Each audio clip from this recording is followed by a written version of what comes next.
Aloha. Hey, everybody again. Sorry, I had some technical difficulties. Once again, I'm not sure what's going on, but I am, again, the traveling doctor, Dr. Albert Lin. Um, I was educated at Stanford University for my bachelor's, NYU Medical School for my MD, and again, internal medicine residency at Cedars-Sinai, and I've been a practicing hospital internal medicine doctor for the last 14 years on the state of Hawaii, Oahu. I'm gonna dive right back into it. I took yesterday off because, believe it or not, these are exhausting to do. I don't even know what's gonna happen once I start work again. But so wherever you've been, a lot has happened in the last 48 hours. Some of it I kind of predicted / warned about. Some of it was pretty obvious for all you guys. First of all, because I was in the middle of figuring this out last time, as most of you know, I took the COVID-19 test for a few reasons, which I'll summarize again. And pretty much ridiculously, right after the podcast was done, I got an email from my doctor, and it's completely negative. I posted that picture up on my Facebook, and again, it was a nasopharyngeal swab. So again, something like about this big and jammed up there and moved around this way, moved around. I was negative for flu, which I got that first day on March 17th. And then I received my clearance on Friday. What is that? 17th, 18th, 19th, the 20th. On the 20th, I was clear. Negative for nasopharyngeal swab for COVID-19. Now, you think I'd be pretty happy, and I am, because I can go back to work. I didn't pose a risk to anybody. But as a lot of people mentioned, there are some big problems with this test. So again, everyone wants this test, and they think that if they're negative, they're fine, or if they're positive, then it sucks. But there's a big problem with some of these tests, and it's what we call a false negative rate. And what does that mean? So the sensitivity of this test is pretty low. And I won't get into all the boring statistics of it because I hate statistics, honestly. But what a false negative means is that if the test is negative, if it's a false negative, that means you actually have the disease, and the test unfortunately told you it was negative. It's maybe it was done wrong, maybe there was not enough virus stuck up there, and so there is a possibility. Yeah, some people mentioned that I could still have it, even though I have a negative test. I mean, the more of these tests you do, that lower the chances are that you have COVID-19, even if you have multiple negative tests. But again, what's the problem? No one can even get a single test sometimes. So the tests are hard to get. So I want to give a couple of updates about that test and what's going on. Again, starting tomorrow, there are actually going to be some mail-at-home tests for people. If you really want it, there's a company called Everlywell. Again, I talked about this in the last podcast. Everlywell company, and you can spend $140. They'll mail you something. I'm not sure about Hawaii, but other places. And you should get a turnaround within 48 hours, which is probably going to be a little less than if you got the test here. But I don't know exactly how it's done. And whether it's a nasal swab or something else. I'm assuming it's a nasal swab. Again, I would very much worry about the false negative rates for this, because as much as someone might not do it right on you, can you imagine jamming something up for yourself and doing it the right way? I think a lot of people are not going to do it right, and there'll be a lot of false negative results, which is its own problem. Pong Cam from Hawaii has asked whether I came into contact with a patient that has COVID-19.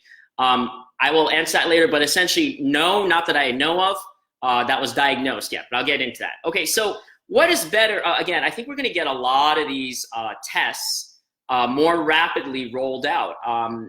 Jack Ma from Alibaba sending again, 500,000 to the US. I think the government is rolling out more, and I know it's not soon enough for a lot of you.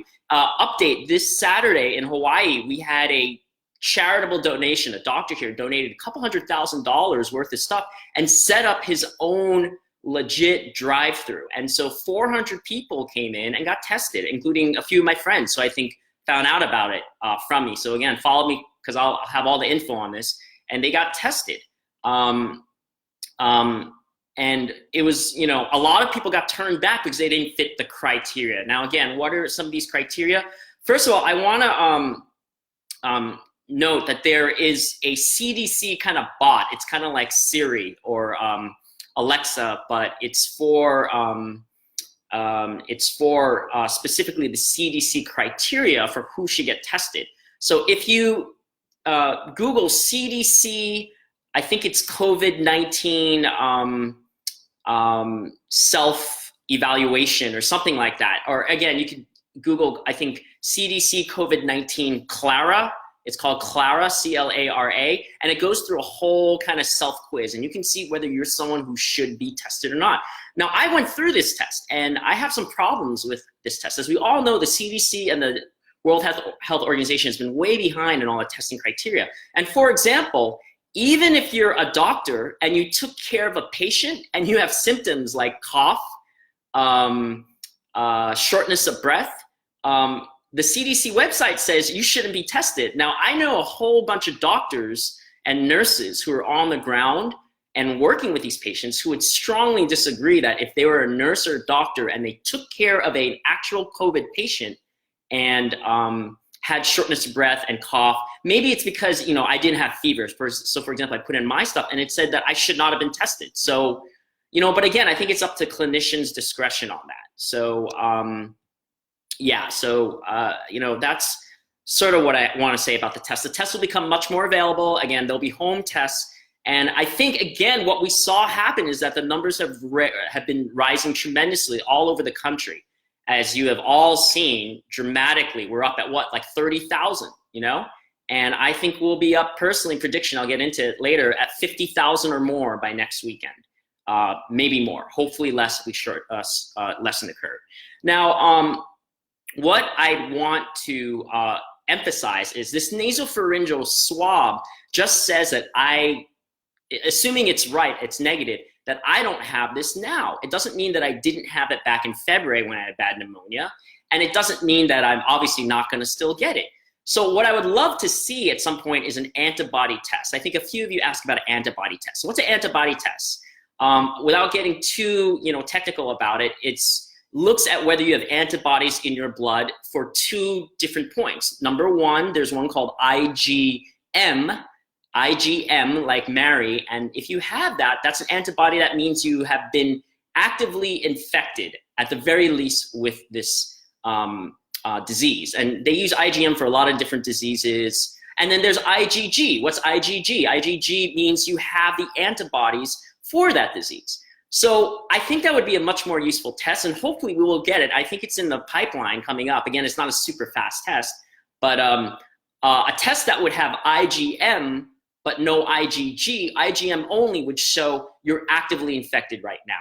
If you had IgM and IgG on an antibody test, that would show that you had been actively infected and developed the antibodies for it. If you had, let's say, a year and a half from now, just gotten a vaccine for COVID-19, you would only have an IgG antibody. Now, this is basic immunology 101. I can repeat it a couple times, but a couple of you in medicine know what I'm talking about, all the doctors and nurses. The rest of you, I'll explain it, but you can look this up. And that's a test I'd love to see, because right now we're getting the numbers of active cases, but we're not really saying a couple of things. First of all, we're not taking care of that low sensitivity and that high false negative rate. That's a problem for us, you know? So as Gennady said, yeah, antibody testing would be huge. We don't have that yet. And now Trump, if you looked at the White House press briefing today, he mentioned something that by the end of the week, and it wasn't Fauci, so I don't know how much you want to believe this, it wasn't the immunologist for us, it said that basically there would be a fast rapid test. I don't know what that means. I'll come back within 45 minutes. And supposedly this will be out by the end of the week, end of this week. Again, I'll believe it when I see it, and I'll believe it when it's pretty easy for most people who have symptoms or considered high risk to get. Now, again, I told you, even the CDC doesn't think I am high risk. last Friday, I was testing a patient I strongly felt had COVID-19, and I was developing these symptoms. And I'm a healthcare worker, and I had pneumonia. And I thought, I should get it. And my physician agreed. Luckily, it was agreed upon. I hope my insurance covers it. Otherwise, I'm out of pocket like $3,000 or something crazy. But I'm pretty sure I'll be covered for it, or I will fight it, because that's kind of ridiculous if it's not covered. So Brian asked, assuming you test positive IgG, how many days would you still need to quarantine to make sure you aren't still infectious, or are you done? Brian, I don't think we have the numbers for that. We don't even have the antibody test, so they can't really test for it. I think you'd have to look at the IgG positivity and then see, maybe look at viral shedding and PCR in comparison. And again, when you have IgG, who knows when you got that IgG? At what point does an IgM infection antibody in your blood turn into IgG? It could happen anytime. So I think it's a very difficult question to ask, again. Mary said, can you order those tests on a patient anyway? Mary, the answer is no, they don't exist. I don't think they exist right now, at least in most hospitals. Maybe you're some like crazy Mayo Clinic or Stanford Medical Center or something, maybe they exist. But I don't think they exist. I don't think most people can order IgG or IgM. They just don't exist. The labs don't have the tests, the reagents, and all that stuff to test for IgG, IgM for COVID-19. Judith asked, Albert, is it true people already got through the virus and got well, their blood plasma could help for coronavirus patients? Judith, I talked about this in the last podcast. It's possible, it's theoretical. In fact, I'm sure that's how they're investigating stuff in China, getting the plasma to develop stuff and look at the antibodies, and maybe they can find something to get a vaccine. And so they're researching it, but you can't do it right now. You can't like go find a friend that recovered from COVID-19, suck his blood out, and then like drink it, or get some medicine from that. That won't work. Gennady says, are you worried about antibody-dependent enhancement where you can be reinfected for the second time? It's even worse. Gennady, I'm worried about reinfection carte blanche, meaning that I'm worried about reinfection from COVID-19 that turns into COVID-19X or some mutation or something else. Again, if you look at the structure of a virus and the proteins, those proteins can change. That's how influenza changes. That means that it could be more virulent and it could attach more. So I don't even worry about reinfection by the same COVID-19. But I do worry about it in the way you're saying about it. I worry about COVID-19 turning into COVID-19X or COVID-20 or whatever we're gonna call it then. COVID, you're screwed, COVID. Like, that can definitely happen. Mary says, we've sent serum IgG and IgM antibodies in autoimmune patients before. Mary, that may be right, but I would check on COVID-19. As far as I know, no one in most hospitals is sending for COVID-19 IgG and IgM. I mean, I could be wrong, and I think it's very, very dependent. I think it's very dependent on the hospital.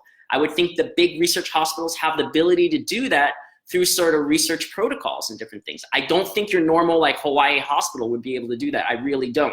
So I don't want to get, I think that's a great way. I think everyone should be tested on it. It doesn't exist right now. So I've spent a good 15 minutes just talking about the test. But again, thank you for everyone who sent me words of well-wishing. I still have a little bit of tickle, a little bit of cough. I will be still wearing a mask when I go work on Tuesday. But technically, I'm, negative so far. And it may be a false negative. I am negative. If I still get worse with symptoms, if I still get whatever, or get a lot worse, obviously I'll get tested again, especially if I meet criteria. Again, I would hope I meet criteria at that point. Again, the CDC criteria have been changing daily, literally daily. So that's why what I tell you yesterday may not be the same today or everything else. Okay, so I went through all the symptomatic meds. I don't want to go through all the over-the-counter meds, all the acetaminophen, zinc gluconate, Hall's lozenges, guaifenesin DM, all that stuff I don't want to go through again right now because I sort of beat it to death. Everyone knows that. Hopefully it's starting to sort of get restocked in some of your pharmacies, especially acetaminophen. I personally think the zinc gluconate is a really good thing to have on standby. But again, please do not hoard this. Someone really does need some of this stuff. And I talked about hoarding before. So I want to talk about a little bit about some of the hoarding for the medical supplies. Now, again, N95s are very important.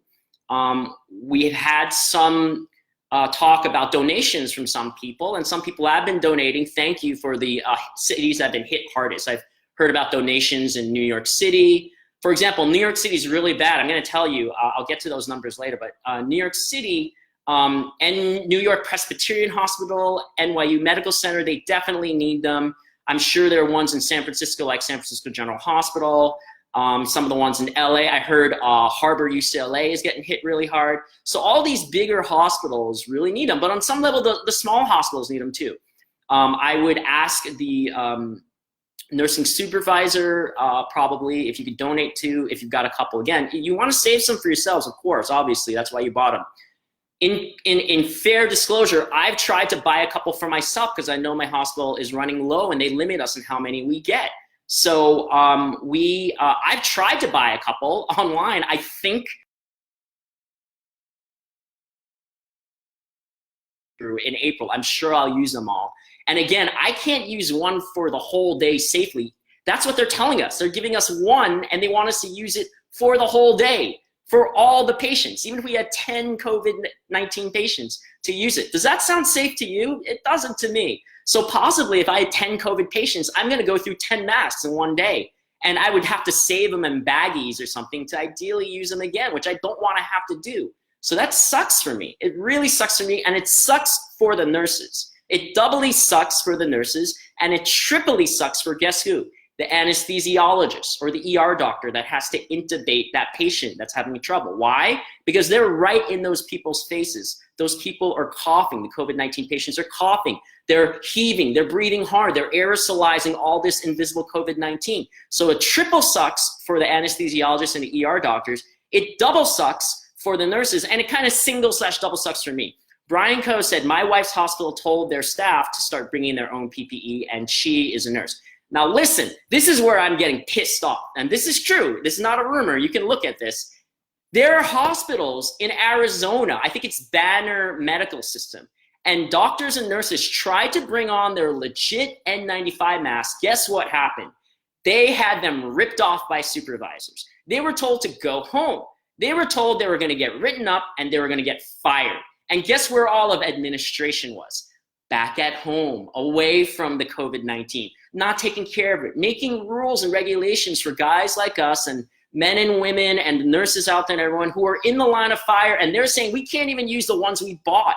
I mean, that may just be Banner, that may just be someone else, but that is ridiculous that the administration is telling the doctors and the nurses. You know what it is? It's like sending soldiers to war in Normandy and they have muskets, or slingshots. And you're telling them to charge the beaches with muskets and slingshots instead of proper army gear and, tanks and, machine guns, whatever. I'm not, this is a war. You're going to send the people into battle that will have nothing and are literally wearing, again, bandanas and doing and scouring the internet about how to UV ray light and 3D print shit so that we can maybe not get sick.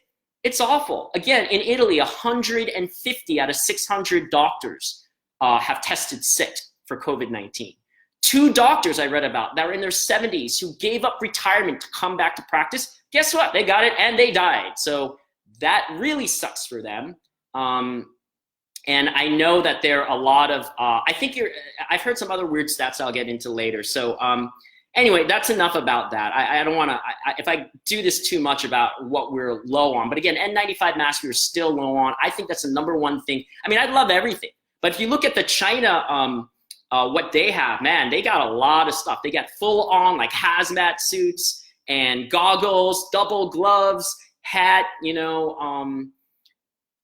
everything. They've got everything, and we don't have that. And we're always saying about how much better we are than China and everything else. It doesn't look like it yet, but again, I'm hearing that they're rolling it out to the worst hit hospitals so far. So Mary, you can read about what Mary wrote. UCLA is sort of, yeah, you see, this is all admin policy and liability and whatever. This is horrible. So I would, we're working through this, we're trying, but our hands are tied, okay? So again, one of the things I want to bring up is a little bit about some of the stats and a little bit of oh no, you know what? I want to talk a little bit about the potential treatments again. So this is really big news. Again, you may have seen Daniel Day Kim. This is a big thing. He was a Hawaii celebrity. He was Chin Ho Kelly on Hawaii Five-0. He's Jin in Lost. He got sick in New York and he flew back. And as most rich people do, they have a private doctor, and on his Instagram video, which I saw, he said very easily that he got a lot better, and his doctor gave him a cocktail of stuff. Now, this cocktail of stuff is not for everyone. It probably technically shouldn't have been for him for how mild he was. He got a glycopyrrolate inhaler, number one. He got Tamiflu, number two, which again, I don't think Tamiflu is a great thing for COVID-19. It's not really shown to do anything. And number three, and I've been talking about this for days. Anyone who's followed this since the beginning knows I've been talking about this for days, before the CDC and before Trump.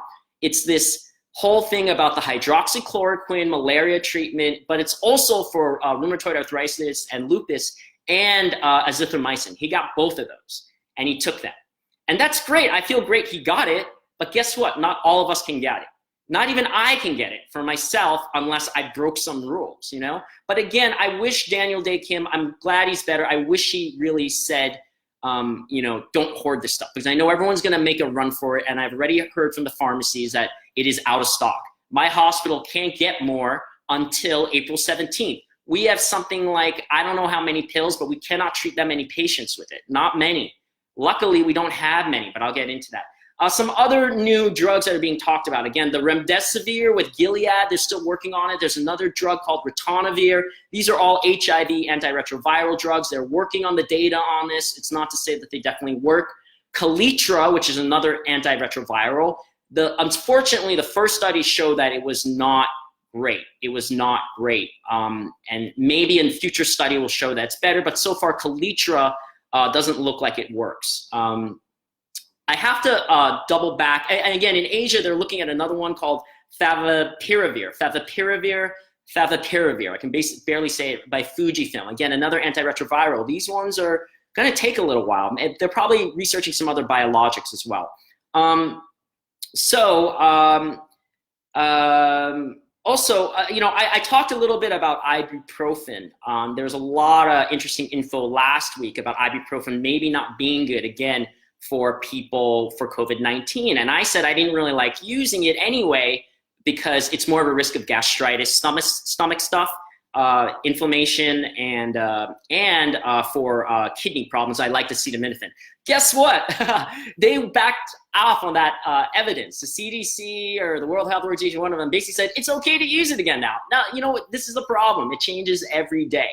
It changes every single day. So now they're saying ibuprofen is good to use. Personally, I'm still going to personally avoid using it for patients because, as far as I know, there'll be another study, you know, next week that says it's negative. And as far as I know, there's no studies that have ever said acetaminophen has a problem. Okay. One other thing. Oh yeah, ACE inhibitor. ACE inhibitors. Again, things like lisinopril, or there's another one that's an ARB, angiotensin receptor blocker called losartan. There was evidence that it was not so good and you shouldn't use it. And then now, guess what? I just got this in my email.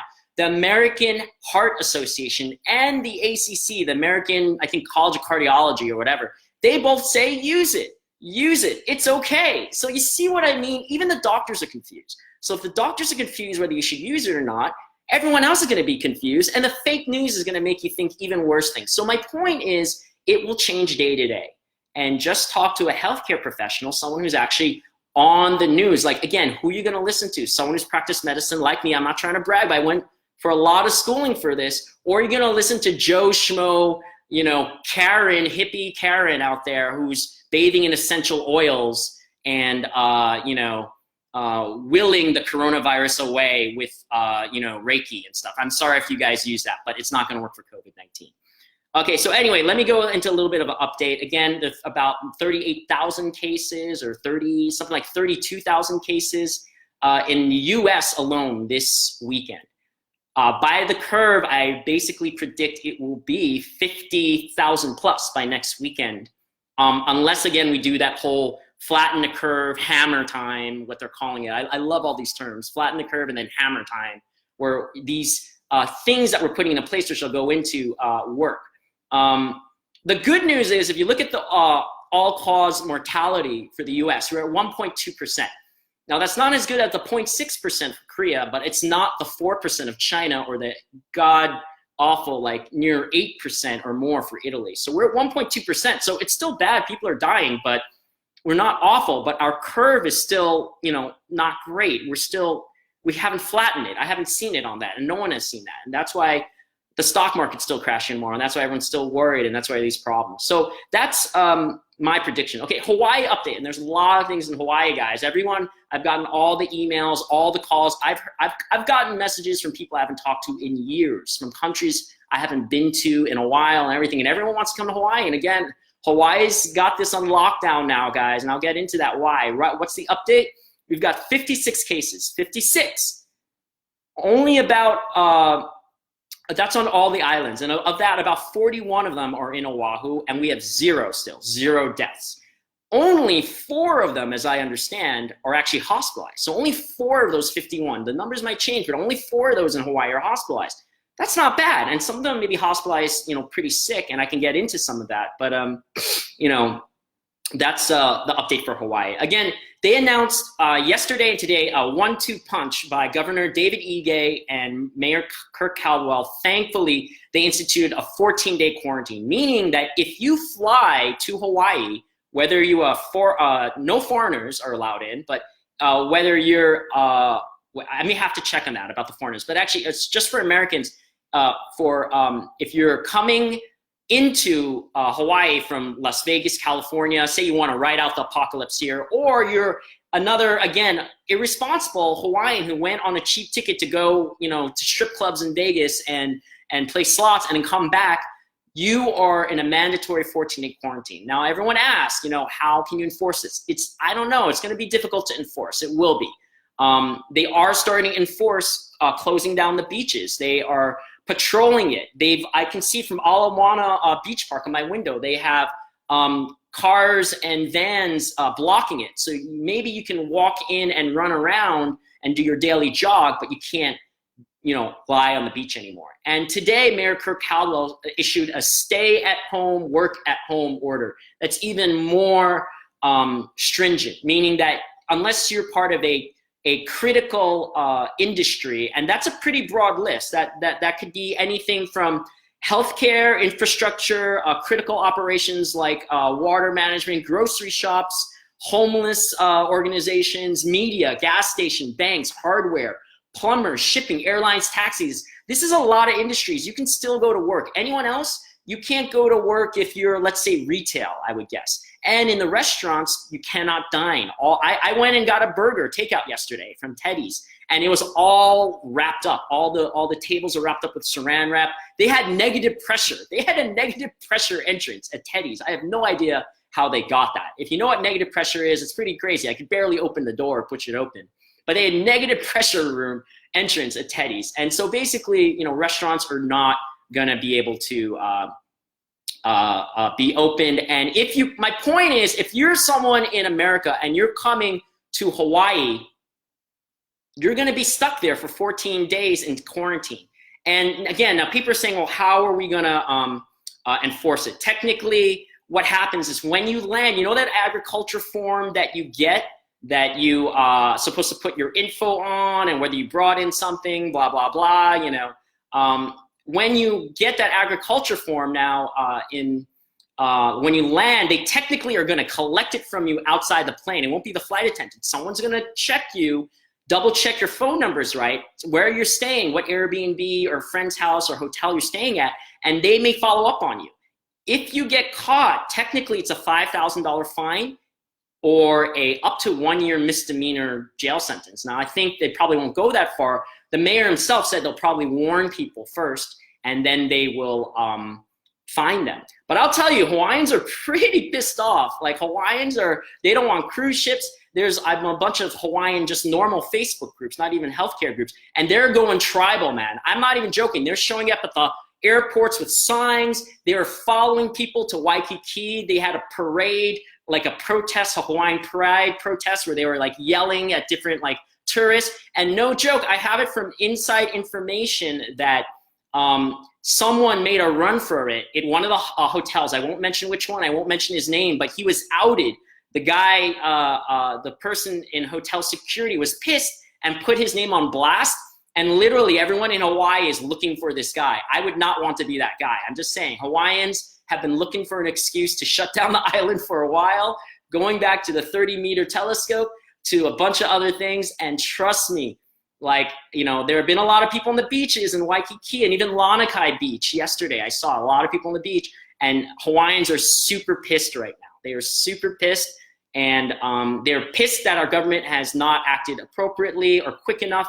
And I'm not saying they're going to go vigilante or that I encourage that. I don't at all. But it's going to happen. And I would hate to be in that position. But basically what I'm saying is if you're planning to come here from Hawaii to Hawaii, you better get here fast, because those quarantine levels and whatever are in place starting on Thursday. And all the stay-at-home, work-at-home stuff starts tomorrow at 4:30 p.m. on Monday. So some people ask me, well, what if you're here for your vacation for 5-7 days? Then it doesn't matter. You won't have to stay 14 days. You're going to have to go straight to the airport and leave within your 7 days. You can't hang out. They're not going to make you pay for a 14-day Airbnb and hotel and, you know, all that. Let me answer a couple of questions. So Mary said, well, Brian said something like, oh, it's unethical for celebrities to be saying things like chloroquine saved my life. Yeah, Brian, I agree, because they're not doctors. I love Daniel Day Kim, but he doesn't really know what he's talking about. And again, he had his disclaimer, but everyone's going to say, oh my God, Daniel Day Kim got cured by hydroxychloroquine. So now I'm going to stock it and sell it on the black market for a grand, you know, for $1,000 a treatment. This is ridiculous. This is how things start to get problematic. This is how pharmacies get robbed. This is honestly what's going to happen. Pharmacies are going to get robbed and like held up, you know? I think Mary said an IAD attendant mentioned IVIG as part of a possible treatment cocktail. Mary, again, you're bringing up a lot of good medicines. I'm just going to say they're not easy to get. And if you want to like have your jaw drop, look up the typical cost of IVIG. It's thousands, if not tens of thousands of dollars. This is more expensive than a lot of chemo. It is not cheap, and I would guess most insurance companies will pay zero for it, you know, and you will be stuck with the bill. I mean, and again, if your grandmother, grandfather, someone's dying and, you know, hydroxychloroquine, azithromycin, ventilation not working, maybe you're willing to pay that. I'm just saying it's a possibility, but it's all theoretical. Again, none of the research is there yet, okay? And Allison asked, given your medical background, how long do you think we'll be in quarantine as a country before it's safe to congregate again?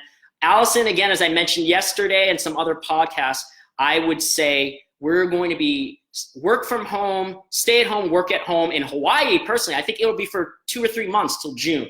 Once we flatten the curve and you see that hammer come down, this hammer thing, and we're really going down, they may lighten some restrictions. But again, I anticipate a couple of bumps.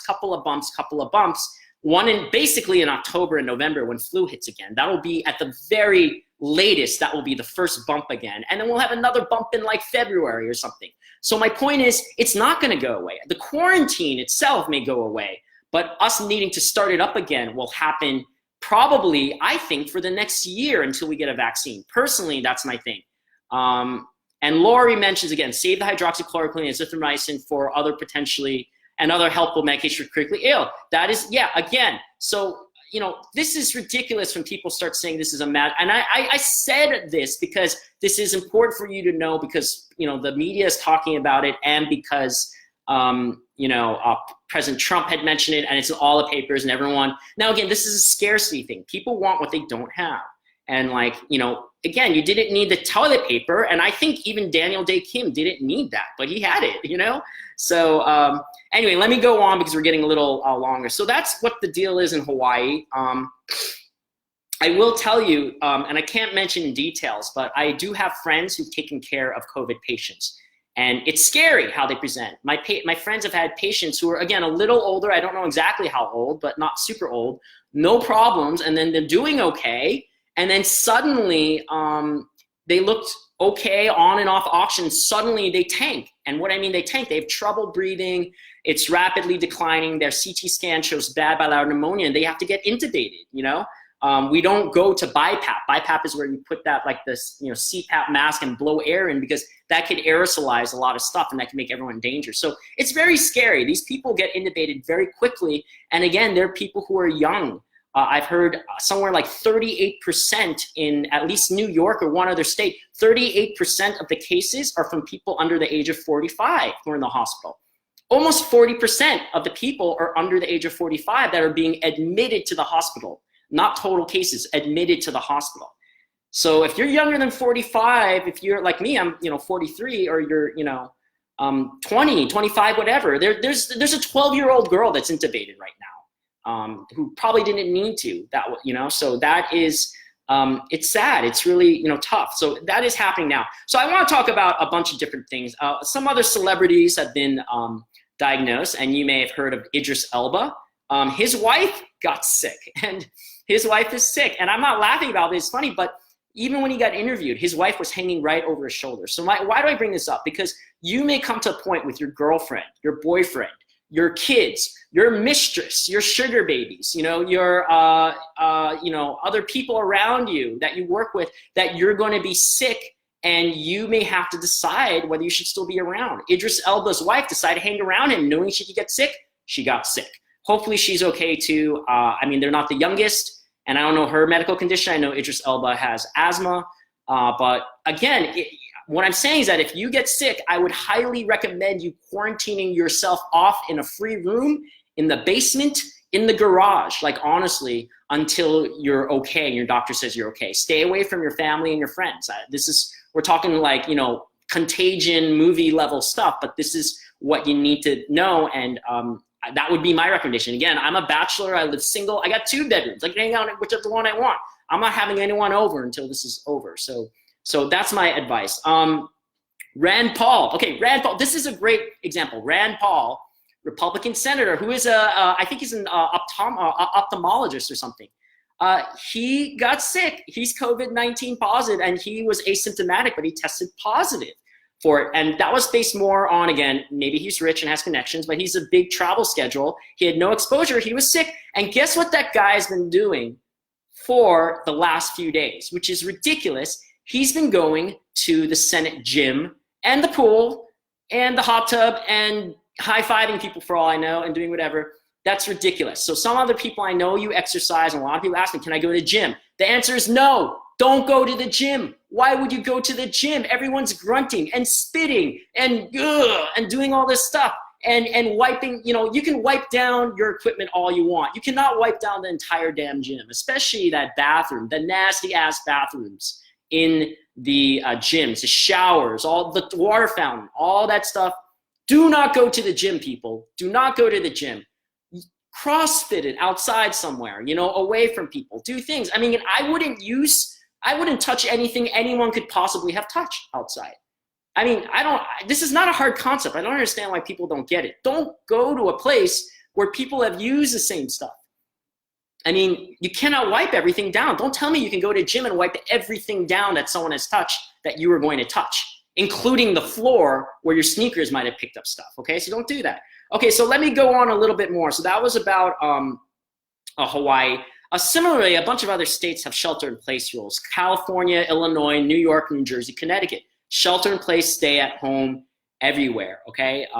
There are different variations of that, so look it up. I think those are the main states. California, Illinois, New York, New Jersey, Connecticut, now Hawaii. Just stay the F at home. We need Samuel L. Jackson to make a new song, just stay the F at home, like the baby book, the Go to F to Sleep. That's a great one. You got to read it or listen to it if you haven't heard the Samuel L. Jackson Go to F to Sleep baby story. It's awesome. Anyway, going to New York City, because New York City is near and dear to me. I went to NYU Medical School. A lot of my friends, Gennady said, what about the pull-up bar in the park? Gennady, dude, everyone's been using that pull-up bar. You want to go for it, you're putting yourself at risk. I think there's other things you can do to work out your shoulders and your lats and your trapezius that don't involve a pull-up bar, that involve free weights that you have at home. So I personally would not use a pull-up bar. I wouldn't touch it. I wouldn't touch a pull-up bar until this whole thing is done, personally.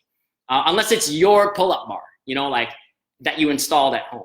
So New York City, it's pretty bad right now. And I don't know how bad most people, if most people realize how bad it is in New York City. And I told you there's 32,000 cases in America.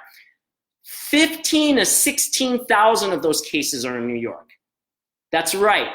Almost more than 50% of the cases in the entire country are in New York right now. So New York is now the hot zone. It's pretty bad. New York Presbyterian, NYU, I mentioned a couple of these. My friend is a critical care doctor running an ICU out on Long Island. He tells me some pretty bad stories there.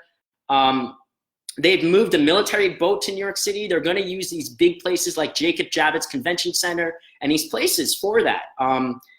So just to put it also in perspective, there's more cases in New York than in the entire country of South Korea. There's more cases in New York than the entire country of France. I mean, I know America likes to be number one, but we don't want to be number one at this, but we will be. We will be beating Italy. Just by population-wise, we have way more of a population, more than 300 million people than any of those countries. So we're going to have a lot there. Michelle, I already gave props to Long Island, okay? So my friend is out in Long Island. I can't say which hospital, but taking care of the ICU, and it's pretty bad there. He's a critical care doctor. It is very bad there too. To give you an example, again, I've heard in one of the New York hospitals, as of 3 days ago, they had 61 COVID-19 cases.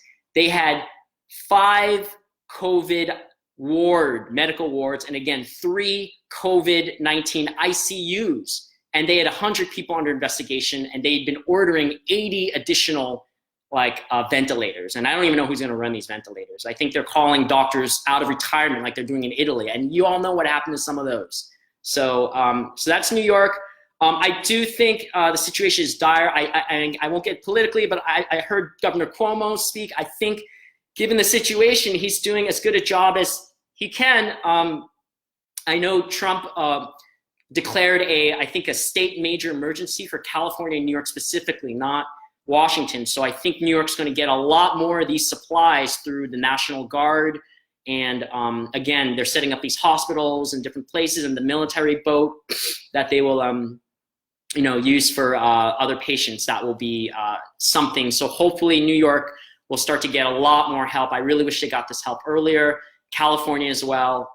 You guys are really in my thoughts. Again, going to California, I'm hearing bad things again in LA, UCLA, Harbor, UCLA, San Francisco General Hospital. I do think the beaches are a little less crowded than some areas like Florida and even Hawaii till recently, although I saw really bad things in Malibu. People were just running around Malibu, even yesterday, I think, or today, Sunday or Saturday. So that's pretty bad.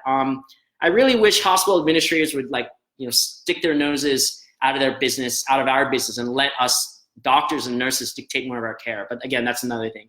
So, okay, other states, really wrapping it up. Florida, again, so I talked about California, New Jersey, New York, Seattle, Florida are a hotspot, but here's one you may not have heard about yet, Louisiana.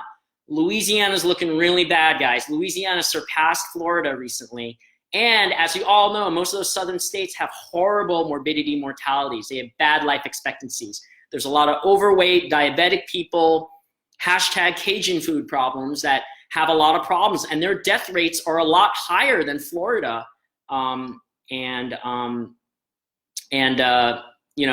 They have about the same number of people. So Louisiana, you got to watch out for Louisiana. It's going to be a bad thing in Louisiana. And I think there are people that are still partying and going to block parties. My brother was sending me some info about that. He's down there working right now with family. Joe says, people will think it's over and start to go out again. It'll happen all over again like Hong Kong. Joe, that's what I mentioned about the bumps. We're going to have the big bump now, and then there'll be secondary bumps, and I think we're going to have to do it all over again. But hopefully we'll start earlier and lock it down, and people will be not idiots about this. Again, this will keep going on. Big bump now, small bump, small bump, small bump, till we get a vaccine, honestly. Allison says in Colorado, there's 300 cases. Is it safe to walk outside? Allison, I mean, again, it depends who you talk to. I think a lot of people have said that, you could walk outside if you stay away from people and people are running and doing whatever. But I mean, just common sense. I mean, I wouldn't put myself at much risk. I would honestly rather do Taibo and P90X in my place than having to do stuff. You don't need a Peloton to work out indoors. Maybe if you're running or whatever, I get that. Not everyone has a treadmill, but there are other ways to stay healthy. So if you do go outside, just stay away from other people. Don't do something like play volleyball or basketball. That makes zero sense. That is not social isolationism, and you're touching shared objects. It just does not make sense to go to your yoga class where hot yoga, stuff like this. It does not make sense to do any of these things. No classes, no church, no temple, no meditation retreats, no massage classes, no, any of this stuff, no gyms. I mean, this is common sense, people, common sense, okay? One thing I want to talk about again, overnight, the number of national cases tripled, I think, in the last 2 days. We went from 10,000 to 30,000, but we were expecting this. Again, we were expecting this based on, more testing. Our mortality rate hasn't gone up. Just the cases have gone up. Yeah, it still sucks, but mortality rate hasn't gone significantly up. Again, one bright silver lining I see in this is that the daily deaths rate is starting to slightly fall, but I think it may be a momentary blip. Our active cases are still sky high, so I don't think that's anything to be like, oh, it's over. It's not over. I don't think we're really going to see a major inroads into this in the US until the end of April. That's really what I'm thinking. Okay, so world update, because a lot of stuff has happened in the world. If you're American and don't care, you can shut off now, but I think it's important to know about the world and what's going on. A lot of places have banned all travelers, Hong Kong, China, Australia, New Zealand, Europe. All these places have been banning travelers. So those cheap tickets are not going to get you in the country. You're just going to be turned around and deported. So don't do it. It's stupid. The 2020 Olympics, here's a big update.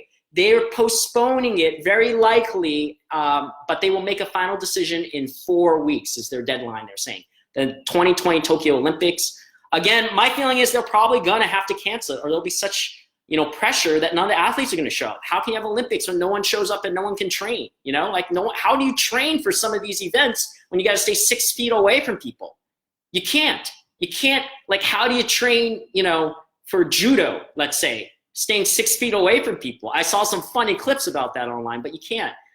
So I personally think the 2020 Olympics will be postponed, and then they're going to have to cancel. I mean, they will probably postpone it till next year and then try to get away with that. But it's kind of dicey. After you postpone to 2021, what's the point of having the 2020 Olympics in 2022 or 2023 when you're going to have the Summer Olympics again in 2024? So I personally think they're going to postpone it. I'm almost guaranteeing they're going to postpone it, and maybe it'll be canceled. But that's my feeling. Okay, other updates from around the world. Man, I feel like Wolf Blitzer, but Taiwanese or something. UK has a shelter-in-place law for 12 weeks right now. There's a lot of shortages, according to my friends. Okay, John mentions, I'll get into this later, John mentions about viral endocarditis. John, I'll bring that up at the end of my update. UK shelter-in-place for 12 weeks. Germany, man, Germany's getting hardcore. They are banning any gatherings greater than 2 people, excluding family members, because obviously some family members have more than 2 people. And part of a big reason, Angela Merkel, yeah, not my friend Angela Merkel. Angela Merkel is self-quarantining herself. She's not sick, but guess who's sick? The doctor who gave her a routine vaccine recently came down sick, probably some older German guy. And he got sick giving her probably what vaccine? I don't know. I don't know Angela Merkel. My guess is a super late flu vaccine or a shingles vaccine because she's 65.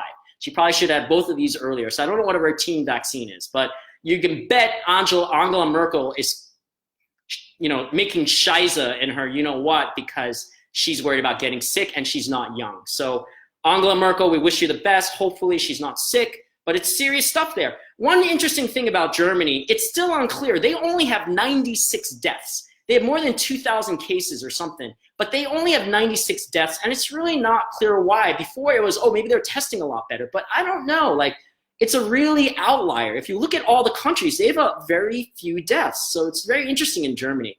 Spain, it's looking bad in Spain. Spain, there's a 30% increase in cases. It's looking to me like the new Italy. Spain is looking like the new Italy to me. 10% of the total cases of COVID-19 in Spain are healthcare workers. In other words, 1 out of 10 people who are sick in Spain from COVID-19 is a healthcare worker. I mean, they're not hospitalized, but they're out of the service. They've got to be quarantining and taking care of themselves, or maybe they are in the hospital. 10% of the cases are doctors and nurses in Spain. This is what we're trying to avoid in America. Please help me avoid this, No foreign tourists are allowed there also, and 15,000 Spanish people were ticketed, I think, recently for being outside. The cops are actually giving tickets, which I think they need to do in this country. That's one of my recommendations to enforce it. Actually give out tickets. No warning, you get a ticket. You're out about doing whatever and just smoking weed with your friends, $1,000 ticket, $1,000 ticket, okay? So, one good thing in Spain, again, their growth rate is starting to slow. If I see one silver lining there, I think they still have a chance to avoid Italy, but if they don't get their act together, they will be Italy soon. Spain, Another country near and dear to my heart, whether it's Madrid or Barcelona or Ibiza, even like, so I wish you guys the best out there in Spain. Cuba, no foreign tourists allowed and 14-day quarantine too. Big surprise. You're not going to be able to go tour to Cuba. And Australia, because I have a fair number of friends in Australia, there's a shelter-in-place rule there. Also in Australia, they're banning all tourists, just like New Zealand. The hoarding situation there is pretty bad in Australia. My friends, again, tell me people are going as far as 2 hours away to country markets just to find eggs and milk.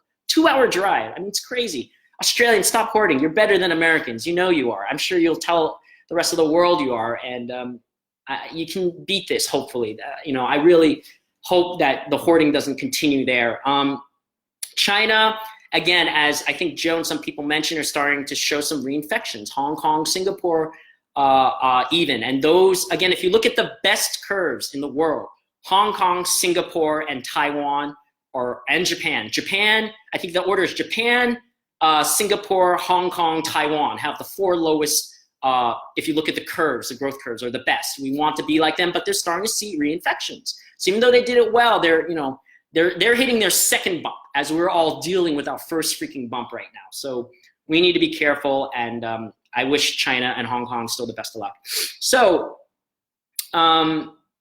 there are a couple suggestions I have, and again, I don't know if everyone agrees with me on this, but federally, I think they're starting to do some suggestions. Militarized distribution of medical supplies, remote hospitals, vents and masks, which they're doing in New York and California, but I think they need to stay ahead of the game. I think they should be doing it in places like Washington and Florida already. I think they may need to consider doing Louisiana, although I think we need some of that, at least the equipment part, masks and protective PPE equipment in every state. Honestly, every state. Every state should have that. But I know there's rules and regulations and whatever. Randy also says, I don't believe the numbers in China. I don't believe them either. I don't, because we'll never know the true numbers. But we will trust the numbers more out of Japan and Singapore and Hong Kong and Taiwan. We can do that. No one in the world, Randy, no one believes the numbers coming out of China generally. You cannot trust the Communist Party. And that brings me to the idea of racism in China. Yeah, I know Trump is calling this the China virus. He's right location-wise, but he's wrong racism-wise. I mean, I don't want this to be a thing. Trust me, this is coming from a Chinese guy that got punched twice in the face or slapped while in Ireland. One by a Colombian guy, one by an Irish guy. Not for racist reasons, but because I was talking to a girl. But so I don't like this idea that it's just about Chinese people. It's not. I mean, it's a Chinese communist problem, government problem. It is right to blame them. They screwed up big time, and because of that, the world got affected. So do not blame the Chinese people. Blame the Chinese government. 100% blame them. They are 1,000% at fault at this, at least for their country, if not for the world. Honestly, and I can say that without blinking an eye. It's not political. That's a fact. So inspiration, some last thing before I answer some last questions, and because God, is already almost an hour. So some more inspiration stuff, because there's a lot of negative news. Again, I want to reiterate, 80% of people that get COVID, and it'll be 80% of, some of you who get COVID. I 100%, I believe that a lot of my friends, unfortunately, who are doctors and nurses out there are going to be sick from COVID, maybe even me. 80% of these people who get it, we're going to be fine, mild symptoms. We won't be hospitalized. There will only be about 20% or less that will be hospitalized. And of that, 20%, 15% or so, again, these numbers are changing, are like moderate cases. 5%, give or take, some higher, some lower, depending on the cities, are critical. But 5% of America, like what's 5% of 300 million, Like we don't want that amount in our ICU, We don't. We cannot have that. 5% is what? 3 million is 1%, so times 5, so 15 million. We don't want 15 million people in our ICU. We can't have 15 million people in the ICU. Even over a year, even if we flatten the curve, I don't want 15 million people in the ICUs in the US. That's just too many, okay? So, but again, 80% of us will be totally fine. Testing is starting to get better and ramp up. Growth curve and active cases are slowing in places like Italy and Spain that are getting hit harder. And I think this makes us better with self-sufficiency and being better human beings and being better at washing hands. I think one prediction, again, I'm going to predict it right now, again, flu will be better next year. We'll have fewer deaths from influenza next year, I think, next season than the last 10 years. I think, I mean, and that's no solace to anyone who's getting sick right now or will die from COVID-19 now, but that is something to think about. You know, as I end, I want to end on some resources that are pretty good, because it's not just me. I'm glad you're listening to my podcast. Again, feel free to share this to anybody, and like this, and again, like my Instagram and all that stuff. But there's a COVID-19 Facebook resource center. For what it's worth, I know some of you don't like Facebook, but you're all on here. So go to the COVID-19 Facebook resource. There's a CDC website, but it's a little, you know, technical. It's hard to find what you want there, I personally think. There's a good website that a lot of doctors use called Medscape.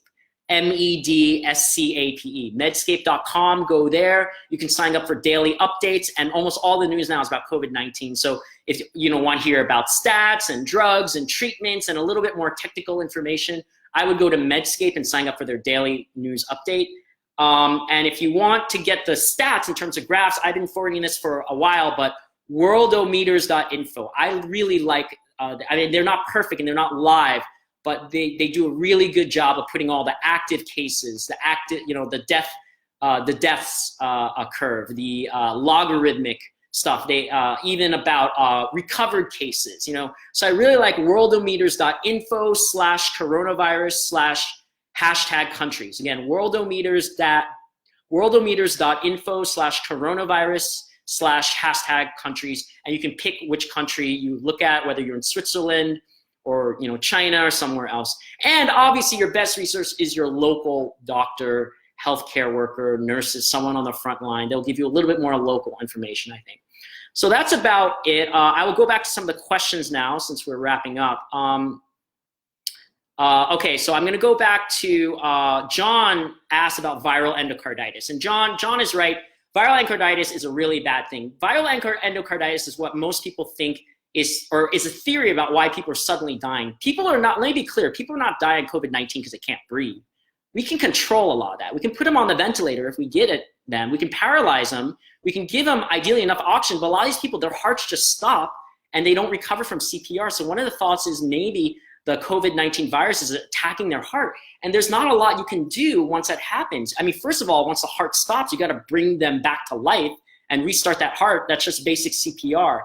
There's something called ECMO, which I'll go into maybe later. I don't really understand it as well, but that's not easy. And I guarantee you, most hospitals don't have access to ECMO. They cannot do ECMO, ECMO for everybody. They just can't. So John, you're very, very right and astute. Viral endocarditis is why we think a lot of people, or there's a theory that viral endocarditis is one of the reasons why everyone dies from COVID-19. It's not because they can't breathe. We can protect the breathing. We cannot protect a heart that won't start again, okay? Other questions. What do I think is up with the numbers in Russia, Allison asked. The numbers don't seem plausible. Allison, I agree. Again, I don't know that I can trust the numbers out of Russia anymore either. I mean, Russia, let's put it this way. Russia controls their media too, right? Russia is sowing discontent with, you know, Putin and other stuff, even on Facebook right now. So, you know, trust your news source. Don't just believe everything. And don't believe the numbers coming out of Russia. I mean, if people were to die in Russia, would we even really know? I mean, I think we'd know a little bit more than China, but Russia is a humongous country geographically, humongous. Do I even believe they've tested the same number of people? I mean, Russia has a high mortality rate, all cause for men just because of alcoholism and other things. Like, I personally don't believe Russia's numbers, but I don't have real proof. And the best I can say is they control their media. They have a big lockdown on their media too. It's not just China. So I don't really trust their numbers. For Germany, I trust their numbers. I trust their numbers are very low. They only have less than 100 people who have died out of 2,000. That's an extremely low number. That's what, like 0.5%? That's or 0.6, that's like better. Yeah, that's better than Korea, I think. I have to check on that. Other questions. Odds of a lethal mutation of viral endocarditis. John, you're right. Maybe the viral endocarditis is from a new strain of COVID-19. We don't have enough data to show that. Someone asked me whether there's 9 cases of COVID-19 now, and that she got some email from someone who knows a nurse, who knows someone's milkman, who heard it in an elevator, who saw it on Dr. Phil, that there's like 9 types of COVID-19 now. Like, yeah, again, I don't trust this stuff. Is it theoretical? There's mutation. Yes, as I know, there are two types of COVID-19 in the literature now. But it's hard to say. We can't even barely test all the COVID-19 cases. So I don't know which, I definitely know that they haven't tested which COVID like strain or DNA wise is in the people that have died, let's say. You may be right, but there's no evidence to support it now. We may find that that's very accurate, that there is a more lethal strain, but we don't pick which strain we get anyway. So it's all academic right now. It may have a lot to, that will impact treatment for, let's say, hydroxychloroquine will only work on the weaker strain, but not a heavier strain or a more powerful or stronger strain. Again, I don't know. It's too early to know that. Judith says, Russia and all Eastern Europe countries are corrupt. I'm from Hungary, I know. Yeah, I have friends from Ukraine. There's a lot that's wrong with numbers, a lot that's wrong with that. I mean, one thing I will say, theoretically, I will say, is that certain countries that were under, let's say, repression, Soviet bloc, Eastern European countries, other things, may be okay, or not okay, but they've had restrictions for a lot of their life. Their parents, their grandparents were under these restrictions for many, many years until recently. So it would not be that hard to start some of these really draconian measures very easily. Do I believe they've done it? No, I don't know. And I don't think Russia's done it. But they could do what China's done a lot easier because those governments are potentially a little bit closer to that historically to do that. America, it's hard to do that because everyone has human rights and everyone wants to run everywhere and like smoke where they want and drink where they want and like be on the beach naked, like partying with their friends in a music festival, you know, shoulder to shoulder if they want. And that's a problem with America right now, honestly. People are too entitled. We are an entitled country. And especially the younger we are, the more entitled we are, I think. And I don't want to lecture too much. Gabe mentions any numbers for groceries and public servant workers have caught it. Gabe, I don't think we have any demographic info, at least in America, that I know. I haven't seen any numbers by you know, let's say jobs. The only numbers I've gotten are out of Europe, where again, 10% of the cases in Spain are healthcare workers. I don't know about public servants and grocery people, but they are at risk because they're touching a lot of this and they're interacting with a lot of people. Gabe also asked, how long can it live on plastics? Plastics, my understanding is, I think it could last a couple of, like a day or so, maybe. I have to check on that. I think plastic is cardboard's a day. Copper or like metal and plastic, I think might be 2 or 3 days actually. So wipe all that stuff down, metal and plastic. For example, I'm telling my parents they're getting grocery deliveries in a cardboard box, whatever. I'm telling them, don't even touch the box, get the stuff out of it, wipe down the boxes of pasta or whatever you get rid of that box with gloves and, you know, like don't even use that box again. My mom loves to save, you know, plastic bags. She's Asian and this stuff, but I wouldn't use it unless you're willing to toss it out or you're willing to wash it. Well, this sounds really strange. Wash your damn plastic bags. I've washed plastic bags that I brought out to the grocery store and then I took my groceries out of it and I've thrown that plastic bag into my washing machine if I was gonna use it, or I make it my garbage bag or something, you know? So yeah, we have to worry about that. And it can live on plastics. The cardboard people were worried about because of Amazon and stuff like that. So yeah, actually guys, I just got I'm not lying, a text from my friend in Long Island who's taking care of a lot of these patients. And he says, I will get more details, but he says it's been the craziest 3 days he's ever worked as a critical care physician, craziest days. And obviously I cannot give details. I don't want to say where he works. And, but I'm not lying. New York's getting hit hard. My heart is most out for New York and New York City now. And obviously the rest of Europe, especially Italy, Spain, anyone who's had to deal with this. So that's it. Again, this is going over an hour. I've been trying to keep it under an hour. I have one more day off tomorrow. I don't know that I'll do a podcast. I will if there's a lot of information. I start work again on Tuesday. Maybe I'll give a tiny brief update tomorrow. I will work for 4 days. I actually am off for most of the early part of April, but I 100% am expecting to get called in because as we know from the curve, it's gonna hit us in the early to middle part of April and the end of April. I think the middle to end of April will be just pretty ridiculous. And I'm not going anywhere, so I'm gonna be on call. to work, but I am, again, ideally negative so far right now and feel okay. So thank you, everybody. Again, I am the Traveling Doctor. You can find me on Facebook again at The Traveling Doctor. I'm on Instagram at @thetraveling_MD, and Twitter at The Traveling DR, which I haven't really used yet. And you can find my YouTube channel at The Traveling Doctor. Again, I'm having a lot of trouble downloading these Facebook Live videos to put on YouTube, but I will figure out a way to do that, or maybe I'll start broadcasting on YouTube if I can figure out how to do that instead of here. So that's it. Thank you, guys. Stay safe at home. Hug your family if you can, and you're all clean. Hug your family right after everyone's taken a shower. And stay safe, and please don't hoard. And again, in the words, hopefully, of the famous philosopher Samuel L. Jackson, stay the F at home, please. Stay the F at home. 14 days. That's all we need, guys. Thank you again. Aloha. And this is the Traveling Doctor saying aloha.